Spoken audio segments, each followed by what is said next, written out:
सास बहू के दिल को छू लेने वाली कहानी। एक छोटे से गांव में सुहानी नाम की एक बहू रहती थी। सुहानी की शादी को अभी कुछ ही महीने हुए थे और वह अपनी सास श्रीमती कुमुद के साथ रहने आई थी। शुरू शुरू में सास बहू के रिश्ते में थोड़ी अनबन थी। कुमुद माँ को हमेशा ऐसा लगता था कि सुहानी उसे अपनी माँ जैसा आदर नहीं देती थी और सुहानी को यह महसूस होता था कि उसकी सास हमेशा उसे तंग करती रहती है। एक दिन जब कुमुद माँ को हल्का बुखार था, सुहानी ने खुद ही रसोई का काम संभाल लिया। उसने अपनी सास के लिए गर्म पानी तैयार किया और उन्हें आराम करने के लिए कहने के बाद खाना पकाया। कुमुद माँ को यह देखकर आश्चर्य हुआ और वे सोचने लगी कि सुहानी ने कभी इतना ध्यान क्यों नहीं दिया।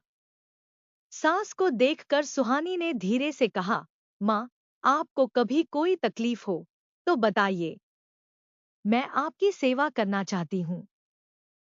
कुमुद माँ के दिल में एक अजीब सी कोमलता आई। उन्होंने अपनी बहू के चेहरे पर एक सच्ची ममता देखी और सोचा, यह लड़की सचमुच दिल से मेरी चिंता करती है। दिन बीतते गए और कुमुद माँ और सुहानी के बीच की दीवारें धीरे धीरे पिघलने लगी।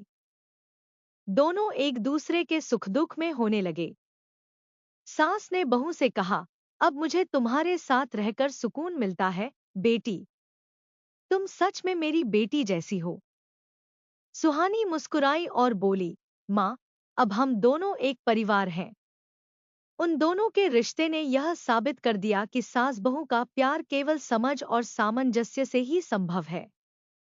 दोस्तों, आपको यह कहानी कैसी लगी हमें कमेंट में जरूर बताएं और ऐसी कहानियों के लिए हमारे चैनल को सब्सक्राइब करें। Thank you for watching.